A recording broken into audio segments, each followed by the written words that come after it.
Suatu malam, bapak dan ibu ini menyebar uang di jalanan, guys.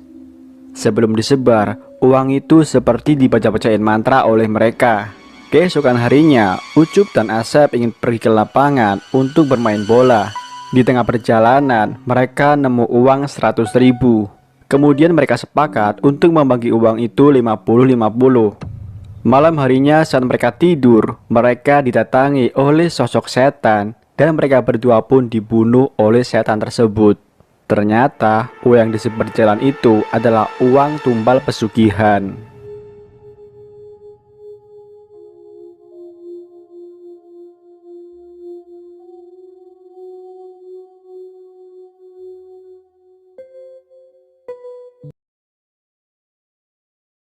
Tuyul ini sedang mencuri uang nih, guys. Uang itu diberikan ke majikannya dan sebagai imbalannya, si tuyul meminta makanan yang lezat. Ternyata tubuh anak kecil yang masih segar yang dijadikan imbalan buat si tuyul.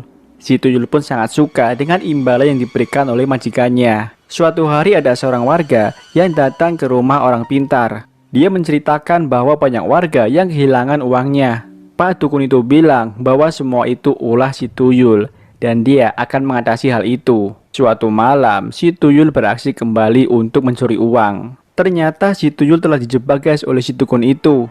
Tuyul masuk ke rumah dukun itu dan ternyata si dukun itu ternyata monster, guys. Si tuyul pun ketakutan dan si tuyul dimakan oleh si dukun itu. Lapar? Kenapa aku tak bisa bergerak? Tolong makan aku.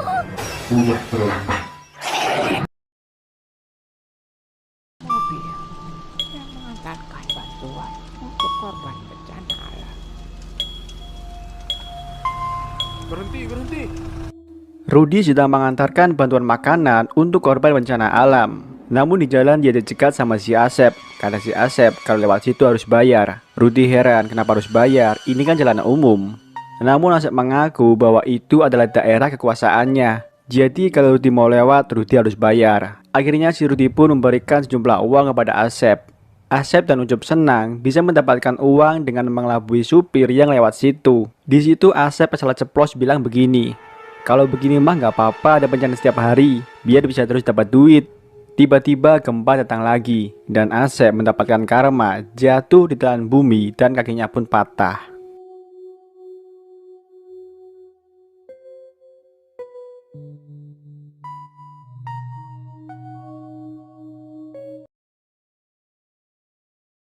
Lato-lato adalah permainan jadul yang kini hits kembali. Agus, seorang konten kreator, ingin membuat rekor permainan lato-lato dalam waktu yang lama. Kegiatan itu akan disiarkan live lewat YouTube pribadinya. Si Yanto menanyakan, apakah si Agus ini benar-benar yakin dengan tindakannya. Namun si Agus tetap kekeh ingin membuat rekor dan dikenal sebagai Raja Lato-Lato. Saat sedang makan, dia masih bermain lato-lato. Bahkan saat BAB pun, dia tetap masih bermain dengan lato-latonya. Sampai di hari kelima, Agus mulai kelelahan dan pandangannya berubah menjadi kabur sehingga melihat lato-lato itu berubah menjadi kepala. Hantu kepala itu meminta Agus untuk berhenti bermain lato-lato. Akhirnya karena kelelahan, si Agus pun pingsan.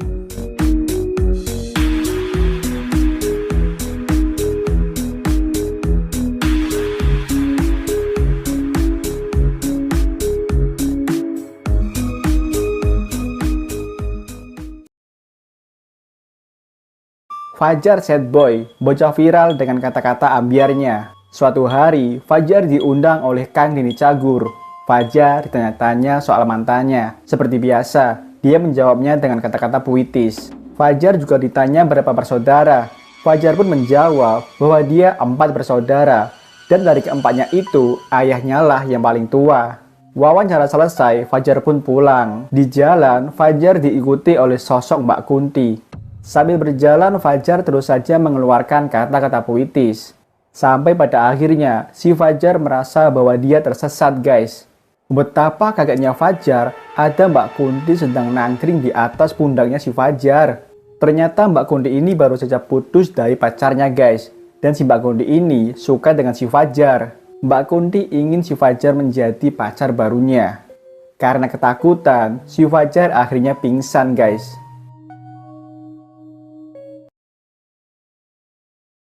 Fenomena mandi lumpur sedang viral guys. Hal itu dimanfaatkan oleh Roni untuk meraup pundi-pundi uang dari live mandi lumpur di TikTok guys. Hari itu, si Roni meminta bantuan kepada Benny untuk dibuatkan kubangan lumpur untuk mandi lumpur di alas purna. Sesuai dengan permintaan penonton Roni guys. Si Benny sudah mengingatkan kepada Roni bahwa alas purna itu angker. Tetapi si Roni tetap kekeh ingin mandi lumpur di sana guys. Dan menganggap bahwa alas purna itu angker hanyalah sebuah mitos. Akhirnya si Benny mengiyakan tugas dari si Roni. Malam hari kubangan lumpur sudah siap. Roni pun sudah siap untuk live mandi lumpur. Awalnya aman-aman aja, sampai akhirnya tubuh Roni penuh dengan lintah. Lintah-lintah itu menghisap darah si Roni, sampai membesar dan berubah menjadi monster guys. Akhirnya si Roni pun mati di alas purna karena kehabisan darah.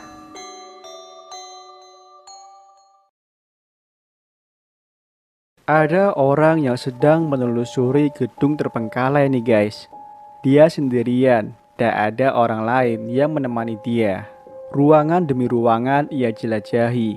Dan pada saat mendekati tangga, ia melihat ada sosok hitam ada di atas tangga. Karena penasaran, dia pun mengejar sosok itu. Tapi sosok itu pun menghilang. Saat senter diarahkan kembali ke lorong, sosok hitam itu muncul kembali. Pria itu pun lari mengejar sosok itu. Tapi lagi-lagi sosok itu menghilang. Menurut kalian itu hantu atau apa guys?